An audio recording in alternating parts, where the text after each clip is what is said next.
收睇《凝聚香港》，今日有我 Kitty 同埋 Nicole 同大家一齊關心香港。香港每13名女性咧就有1個有機會患上乳癌，但係隨住分子診斷技術進步，加上新一代標靶藥同埋免疫治療等嘅突破，乳癌治療咧已經由以前按期數去施藥，演變成更加精準嘅個人化方案。今晚請嚟臨床腫瘤科專科醫生施俊健咧，同我哋分享多啲嘅，歡迎施醫生。歡迎你啊，施醫生。咁我想問下咧，乳癌其實都有分多種類型㗎嘛？咁啊，目前咧臨床上普遍根據癌細胞表面受體表現嚟到區分分子亞型，咁亦都係咧決定治療方案嘅關鍵依據嚟嘅。可唔可以先同我哋分享下咧個分辨係點樣嘅？其實咧，而家我哋喺乳癌嘅分類上面咧，會用癌細胞面頭嘅受體咧，去到區分佢類型嘅。咁最常用嘅受體包括2個荷爾蒙嘅受體啦，同埋一個叫 HER2 嘅受體。咁總有3個受體嘅。咁就住呢幾個受體咧，我哋會區分佢為幾個大嘅分類。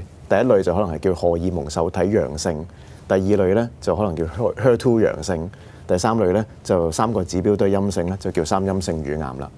咁了解咗係邊一款嘅類型之後，點樣去做呢個精準嘅治療咧？同以往嘅即係可能手術啊、化療、電療呢一啲傳統嘅治療方針又有啲咩唔同咧？其實如果講早期嘅乳癌咧，到今天為止，我哋都好多時係用到手術。咁手術後咧就會做一啲嘅分類啦，同埋咧就係睇下有冇需要做化療啊、電療咁樣。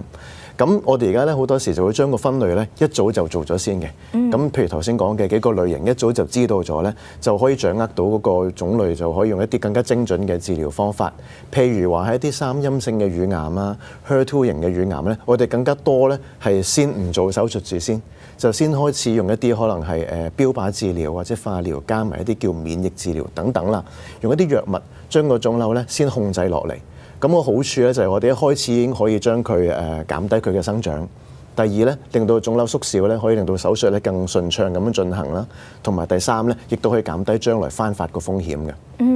咁我知道咧近年有新抑制劑去到治療荷爾蒙受體陽性啦，可唔可以同我哋講下個優點喺邊度咧？咁荷爾蒙受體嘅陽性嘅乳癌咧，一般我哋會用翻荷爾蒙治療去處理嘅。咁近年有個新嘅標靶藥物啦，我哋叫做 CDK46 抑制劑。咁其實 CD46 本身咧就係一個細胞生長嘅摩打嚟嘅。咁呢個抑制劑就可以將呢個細胞生長嘅摩打咧抑壓咗佢。咁繼而咧就可以令到細胞生長停止啦，繼而咧個細胞會凋零。咁我哋見到咧 CDK46 抑制劑加咗喺個荷爾蒙治療之上咧，係可以提升到腫瘤嘅反應啦，可以延長到病人嗰個無惡化嘅存活率啦，同埋咧呢種標靶藥咧都係口服嘅，好多時咧嗰個副作用都比較輕微，同埋一般係可以處理，咁所以對於病人嘅生活質素咧都唔會太大影響。咁以前 HER2 咧就分陽性同埋陰性啦，依家就多咗一個 HER2 low 低表達，點解會有呢一個新嘅分類咧？咁頭先講過啦，乳癌有一個類型叫 HER2 陽性，咁以前咧就得陽性同陰性嘅啫，就視乎個癌細胞表面嗰個 HER2 嘅表達咧係好多啊，定係冇啊咁樣。咁我哋發現咧，原來一班病人咧佢個 HER2 咧係有表達嘅，不過就未至於強到我哋以前定義嘅為 HER2 陽性。咁如果以前嚟講咧，呢班病人可能就冇機會接受一啲 HER2 嘅標靶藥㗎啦。可能佢會以啲治療為主，譬如係化療啊咁樣。咁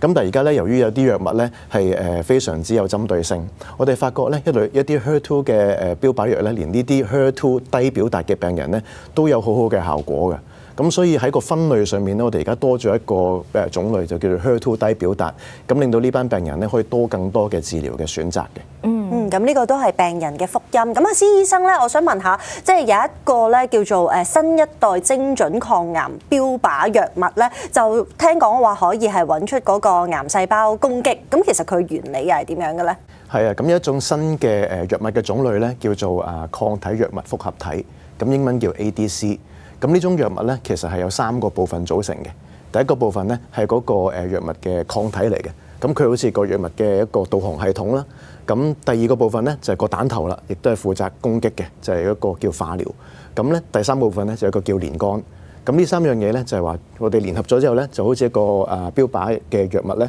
帶住一個威力好強嘅化療，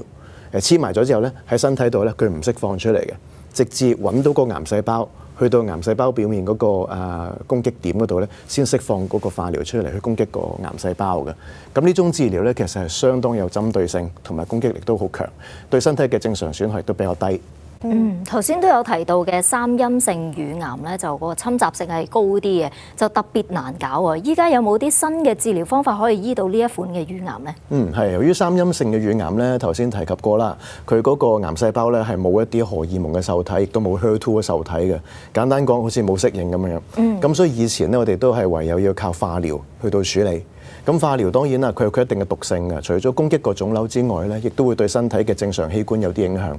咁現今咧，三陰性嘅乳癌咧多咗好多嘅唔同嘅選項啊，譬如咧，我哋會可能係驗一啲叫 PDL1 或者係 BRCA、BRCA 呢啲嘅靶點。咁如果係 PDL1 陽性嗰啲三陰性嘅乳癌咧，我哋而家可以除咗化療之外咧，亦都可以配合一啲叫免疫治療，用翻病人身體嘅免疫系統咧去攻擊個腫瘤嘅。咁如果佢係 BRCA 陽性嘅話咧，我哋亦都有相關嘅標靶藥可以針對嗰個癌症做一啲嘅攻擊同埋一啲嘅治療。仲有少少時間咁啊，施醫生可唔可以同我哋講下咧？喺科技進步底下咧，嚟緊啊會點樣治療癌症㗎？其實我哋覺得癌症嘅治療將會係更加之個人化嘅，除咗分個病種之外咧，就係要去到一個基層嗰個基因嗰個分析，繼而咧有啲藥物咧可以更加有針對性啦，亦都有效啦，同埋減低啲副作用咯。好，今日咧多謝晒施醫生嘅分享，亦都多謝你咁鼓舞嘅説話。咁所以大家面對癌症，只要唔放棄咧，醫學進步絕對有機會幫大家戰勝呢一場硬仗嘅。